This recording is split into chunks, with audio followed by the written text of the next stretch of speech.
cho áo mưa nặng hạt hơn là mình nghĩ mình phải trùm áo mưa cho chiếc ba lô này.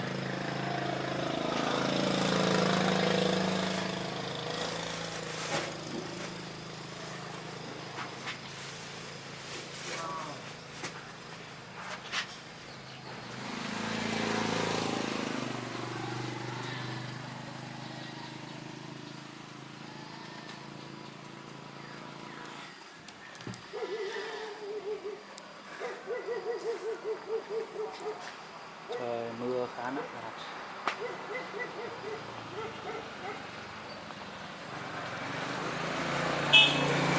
Sẽ đợi thêm một chút nữa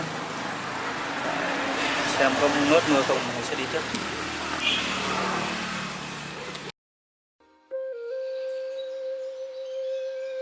Cao nguyên đá Đồng Văn, nơi xa nhất, đẹp nhất và hoang sơ nhất tại biên giới phía Bắc, là nơi ở của nhiều đồng bào dân tộc thiểu số với những nét văn hóa, lối sống đặc trưng. Sau lần đầu tiên tới đây bằng xe máy, tôi đã dự tính sẽ quay trở lại Đồng Văn vào dịp khác, bằng một hành trình đi bộ.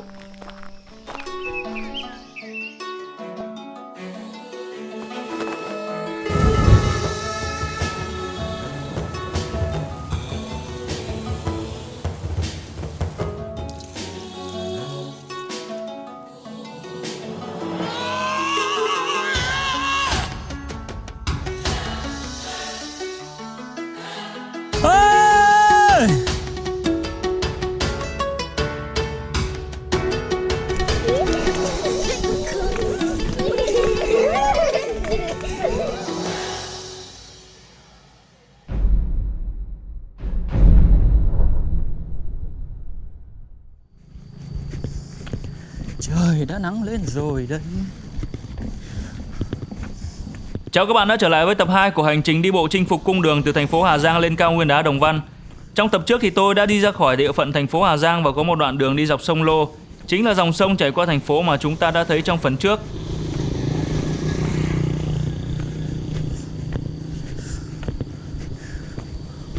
Hồng này. Mua tủ tôn, đựng quần áo, mua bóng, mua bố thôi. Vị trí hiện tại của tôi là quốc lộ 4C, đoạn thuộc xã Thuận Hòa, huyện Vị Xuyên, Hà Giang. Sau khi rời khỏi thành phố không xa thì tôi gặp một trận mưa nặng hạt và phải tạm dừng chân để trú mưa. Nhưng cũng nhờ vậy mà không khí rất mát mẻ, cùng với khung cảnh phía trước tuyệt đẹp như các bạn đang nhìn thấy, giúp tôi giảm bớt phần nào sự mệt mỏi. Tuy nhiên thì việc vừa di chuyển liên tục vừa nói chuyện cùng với camera thì rất khó thực hiện. Do đó trong suốt hành trình sắp tới tôi sử dụng chủ yếu là chiếc GoPro 6 được gắn trước ngực để quay phim, và phần kể chuyện trong hành trình sẽ được thực hiện thu ghép trong phần hậu kỳ. Ngoài ra một yếu tố nữa là tôi muốn mang tới cho người xem cảm giác như mọi người đang đồng hành cùng tôi. Do đó tôi rất thích góc máy của GoPro khi được gắn trước ngực hay trên đầu, thay vì góc quay vlog tự quay bản thân mình. Trong suốt hành trình này tôi sẽ cố gắng quay lại toàn bộ khung cảnh mà mình đã được thấy, được ngắm nhìn. Chỉ còn vài trăm mét nữa là tôi sẽ tới cột mốc km số 11 quốc lộ 4C, và nếu tính thêm khoảng 4 km từ bến xe khách Hà Giang tới km số 0 thì quãng đường tôi đã di chuyển được là 15 km. Lúc này thì quốc lộ 4C không còn đi dọc sông Lô mà rẽ qua một thung lũng men theo dãy núi lớn bên phía tay trái. Những ngọn núi này kéo dài từ Việt Nam tới tận Trung Quốc, thuộc khu bảo tồn thiên nhiên Phong Quang, là một khu bảo tồn rừng đặc dụng rộng hơn 8.500 ha với trữ lượng gỗ lớn của khu vực miền núi phía Bắc. Và đây chính là cột mốc km số 11 quốc lộ 4C, còn cách đích tới là thị trấn Đồng Văn 133 km.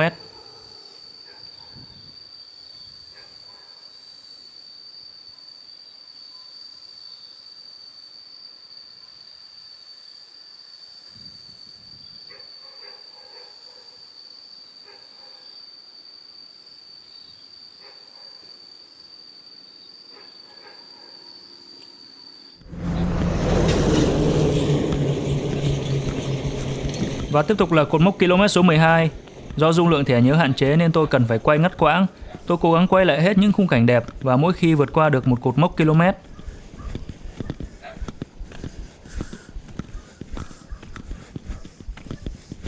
Như các bạn thấy, đoạn đường này đã bắt đầu xấu đi. Đoạn đường này cách thành phố Hà Giang không xa nhưng nhiều đoạn đã bị hư hại nhiều. Theo tôi thấy thì mật độ giao thông khá lớn, xe cộ qua lại liên tục, nào là xe máy, xe khách, ô tô con và xe tải nữa. Cũng phải thôi, vì đây là trục đường chính kết nối giữa thành phố Hà Giang với các thị trấn như Quản Bạ, Yên Minh, Đồng Văn. Các thị trấn trên càng phát triển thì nhu cầu đi lại hay vận tải hàng hóa của người dân càng tăng cao. Đoạn đường này có vẻ xấu hơn rồi, cảnh thì càng ngày càng đẹp hơn. Ngoài ra thì du lịch Hà Giang trong những năm gần đây cũng rất phát triển. Hà Giang hay Đồng Văn nổi lên như một điểm đến mà nhiều người, đặc biệt là các bạn trẻ hay du khách ngoại quốc đam mê xê dịch tìm tới.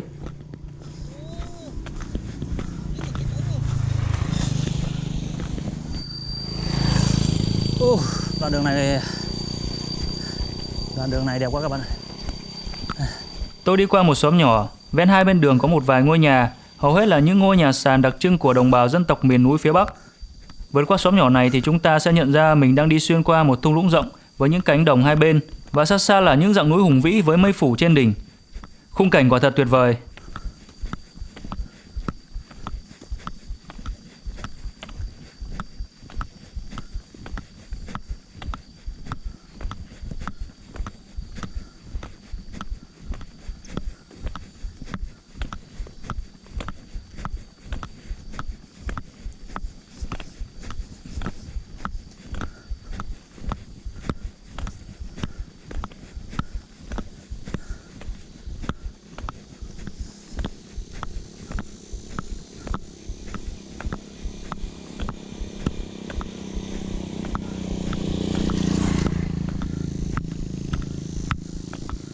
Sau khi vượt qua khu vực thung lũng Đồng Lúa ấy, tại km số 12+500, tôi gặp một dòng suối nhỏ nằm phía bên tay phải. Theo bản đồ thì dòng suối này sẽ đổ nước vào sông Lô. Dòng suối chảy len lỏi trên vùng trũng và quốc lộ 4C được xây dựng dọc theo dòng suối này.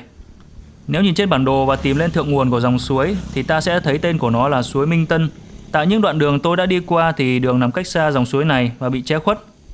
Nhưng từ đây thì đường nằm sát bên dòng suối nên tôi có thể nghe thấy tiếng suối chảy róc rách cùng với tiếng chim hót, tiếng ve kêu, một cảm giác tươi mát và bình yên.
Tiếp tục là một cột mốc nữa, km số 13 và cách Đồng Văn 131 km.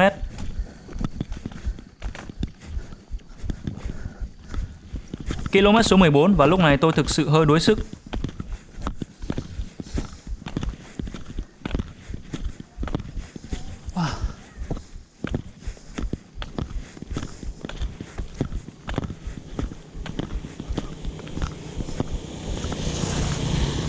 Ô kìa, ở phía xa có một chiếc xe đạp không biết là của ai bỏ lại ven đường. Tôi nhìn ngó xung quanh.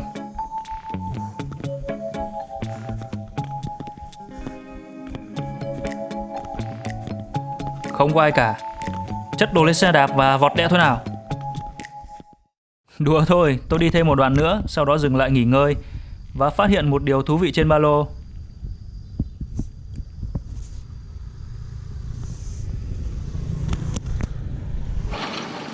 Chào bạn. Hiện tại đang là km số 14 của quốc lộ 4C. Đoạn sắp tới là một đoạn leo dốc nên mình cần nghỉ một chút. Khung cảnh đoạn đường này khá là đẹp.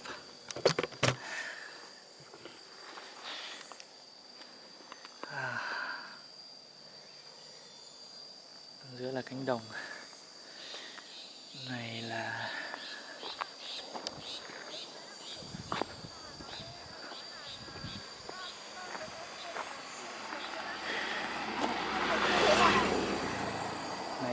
như là mía.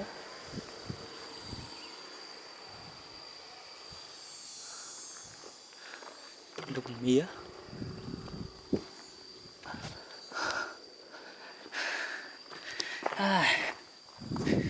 Vẫn còn khoảng 25 km nữa để đến Quảng Bạ.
Đường trường bạn có thể mang theo các túi đựng nước như này.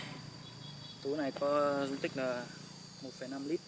Túi da đựng nước khá tiện lợi. Thì mang cái chai nhựa rất là lồng thời cồng kềnh. Túi nào bạn có thể buộc dây vào trong ba lô treo.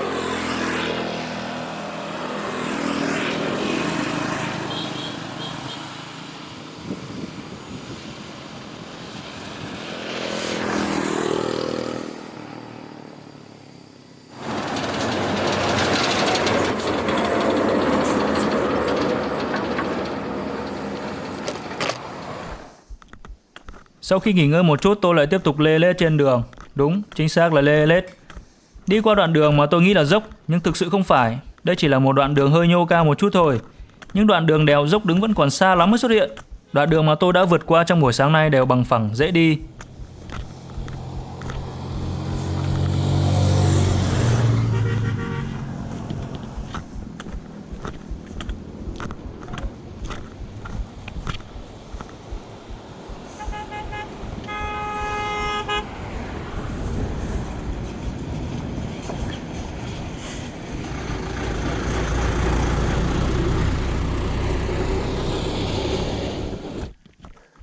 Mặc dù mới nghỉ nhưng lúc này tôi cảm thấy hai chân mỏi nhừ và tôi nhận ra sai lầm nằm trong chiếc ba lô sau lưng. Tôi đã quá tự tin vào sức khỏe của mình, đã không định lượng đúng những đồ cần thiết phải mang theo. Tôi đã quá tham lam khi mang theo những vật dụng để cắm trại như lèo, túi ngủ, chiếu ngủ hay những đồ đi mưa như bộ quần áo mưa, ủng cao su, những thứ mà tôi nghĩ sẽ giúp tôi đi nhanh hơn. Như trời mưa thì vẫn có thể mặc áo mưa, đi ủng để di chuyển. Hay những đồ lều trại sẽ giúp tôi không phải ở lại các thị trấn nơi có nhà nghỉ hay homestay mà có thể di chuyển liên tục và ngủ trong lều. Nhưng tôi đã sớm hối hận về những thứ dụng cụ nặng nề ấy.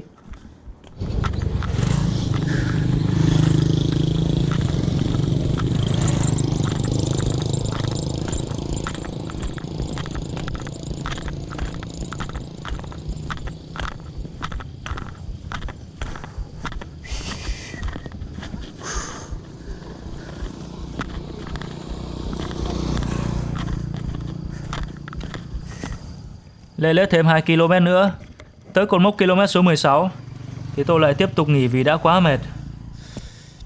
Ôi trời ơi, đúng là sai lầm khó cứu vãn, vì tôi không thể vứt bỏ những vật dụng ấy ở lại được. Ôi giời ơi, con ạ.